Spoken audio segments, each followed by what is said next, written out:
ठीक आहे, विकास लवांडेंना मला विचारायचं आहे. विकासजी, खरं तर तुम्ही त्या कॅम्प मधले आहात जो राष्ट्रवादी शरदचंद्र पवार पक्षातला जो एक कॅम्प म्हणून ओळखला जातो, जो वैचारिक दृष्ट्या अतिशय बांधील आहे आणि तो विचारांची मांडणी करत असतो, विचार जगत असतो. म्हणून हा प्रश्न तुमच्यासाठी अतिशय महत्वाचा आहे. तुम्ही असं म्हणाला होतात, आमचे मार्ग वेगळे झालेले आहेत, त्यांचा मार्ग सत्तेचा आहे, आमचा मार्ग विचारधारेचा आहे. मग कोणी कुणाचा मार्ग सोडलेला आहे हे स्पष्ट सांगा. का दोन्ही मार्ग एकत्र येत आहेत? विलासजी, मला थोडासा वेळ द्या. या देशामध्ये अनेक अशा वेगवेगळ्या विसंगत विचाराच्या आघाड्या होऊन गेलेल्या आहेत. तुम्हाला आठवत असेल, मायावती आणि बीजेपी एकत्र होते. चंद्राबाबू नायडू, नितीश कुमार एनडीए मध्ये अनेक वर्ष आहेत. त्याचबरोबर रामविलास पासवानांचा पक्ष आणि आंबेडकरी नेते रामदास आठवले या महाराष्ट्रातले मंत्रीपद त्या ठिकाणी भारतीय जनता पार्टी सोबत एकत्र राहून करत आहेत. पीडीपी आणि भाजपा एकत्र होती, पण या सगळ्याची कधी चर्चा झाली नाही. परंतु अजित पवार आणि शरद पवार हे दोन पक्ष जे आहेत, मुळातला एकच पक्ष आहे तो जुना, परंतु दोन पक्ष झालेले आहेत. मजबुरीने ईडी सीबीआयच्या त्रासाला कंटाळून अजित पवारांच्या नेतृत्वाखाली काही जण ज्यांना ईडीच्या नोटीस आल्या होत्या ते सगळेजण बीजेपी सोबत गेलेले आहेत, हे वास्तव आहे.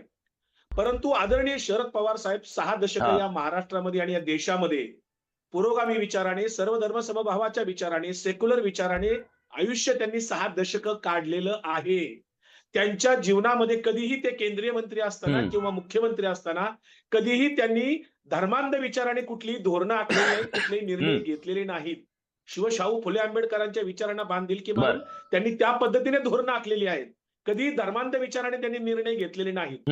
आज रोजी काय झाले, स्थानिक स्वराज्य संस्थांच्या निवडणुका आहेत. स्थानिक स्वराज्य संस्थांच्या निवडणुकांच्या पातळीवर स्थानिक काही आघाड्या होत आहेत.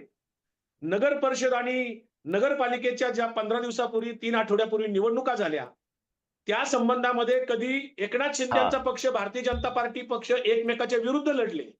अजित पवारांचा पक्ष, भारतीय जनता पार्टी पक्ष एकमेकाच्या विरुद्ध लढले. हे तिन्ही पक्ष एकमेकांच्या विरुद्ध महायुतीत असून सुद्धा नगरपालिका, नगर परिषद विरोधात लढलेले आहेत.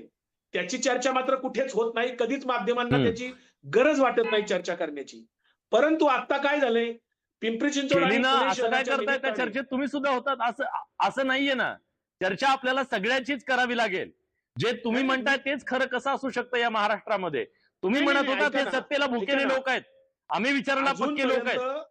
अजूनपर्यंत अजित पवार सुद्धा सेक्युलर आहेत, फुले शाहू आंबेडकरांचे आहेत. अजित पवारांनी अजूनपर्यंत कधीही हिंदुत्ववादी विचार मांडलेला नाही.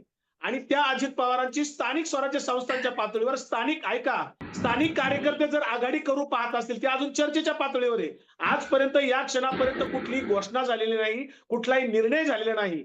हा महाराष्ट्राचा निर्णय नाहीये, महाराष्ट्राच्या धोरणात्मक विषयाचा निर्णय नाहीये. आम्ही महाविकास आघाडी अद्यापर्यंत सोडलेली नाही.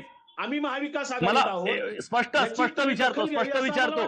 नगरपालिकेत एकत्र आलात तुम्ही, आता महानगरपालिकेमध्ये आलात, पुण्यासारख्या शहरामध्ये येत आहे. ही छोटी गोष्ट नाहीये. तो फक्त कार्यकर्त्यांचा निर्णय असू शकत नाहीये. स्पष्ट सांगा, ही केंद्रातल्या आणि राज्यातल्या सत्तेत जाण्याची नांदी आहे का? तुम्ही तिथं सुद्धा एकत्र याल का? तुम्हाला मंत्रीपद दिलं तर तुम्ही घ्याल का? मी थेट विचारतोय. अत्यंत हास्यास्पद आहे. खरं तर असे टिंब कुणीतरी जुळवले, बर्थडेला हजर राहिले, कार्यक्रमाला हजर राहिले म्हणून हे एकत्र येतील वगैरे वगैरे. अहो, शरद पवारांच्या पासून अजित पवारांचा पक्ष फुटल्यानंतर पहिल्या आठवड्यात सुद्धा ते सगळेजण पवार साहेबांना भेटले होते. महापालिकेच्या निवडणुकीत पवार साहेबांनी लक्ष घालावं इतके पवार साहेब छोटे नेते नाहीयेत. आदरणीय पवार साहेब हे राष्ट्र पातळीवर काम करणारे नेते आहेत. महापालिकेच्या पातळीवर कुठंतरी काय आघाडी अजून व्हायची, अजून तर कुठलीच घोषणा नाहीये. परंतु आम्ही अँटी बीजेपी आहोत. अँटी बीजेपी म्हणून आमची भूमिका ठाम आहे. आम्ही महाविकास आघाडीतला एक घटक पक्ष आहे. महाविकास आघाडीची अजून जागा वाटपाची चर्चा चालू आहे. अजित पवारांचा पक्ष आमच्याशी चर्चा करतोय किंवा आम्ही त्यांच्याशी चर्चा करतोय. अजून कुठलाच निर्णय नाहीये. आम्ही भारतीय जनता पार्टी बरोबर जाण्याचा किंवा एनडीए जाण्याचा प्रश्नच उद्भवत नाही. कधी होईल तो निर्णय? कधीपर्यंत होईल? कार्यकर्ते वाट पाहत आहेत. नाही, हे बघा अजून प्रक्रिया चालू आहे. महापालिकेच्या निवडणुकीमध्ये आता तुम्ही बघताय अजून प्रभाग. आता भारतीय जनता पार्टीने फार हुशार आहे. भारतीय जनता पार्टी मुंबईत वेगळ्या पद्धतीने प्रभाग रचना केली आणि उर्वरित महाराष्ट्रात वेगळ्या पद्धतीने प्रभाग रचना केली. ज्या भारतीय जनता पार्टीला इतर पक्षातले ठीक नेते आहे, ठीक लागतात आहे. म्हणजे आमचे पक्ष मोकळे करायचे आहेत. एकनाथ शिंदेच्या पक्षातले लोक बीजेपीत जातात, अजित बरं, बरं. पवारांच्या पक्षातले लोक बीजेपीत जातात, आमच्या पक्षातले सुद्धा स्थानिक पातळीवरचे नेते बीजेपीने स्वतःकडे आयात करून घेतले.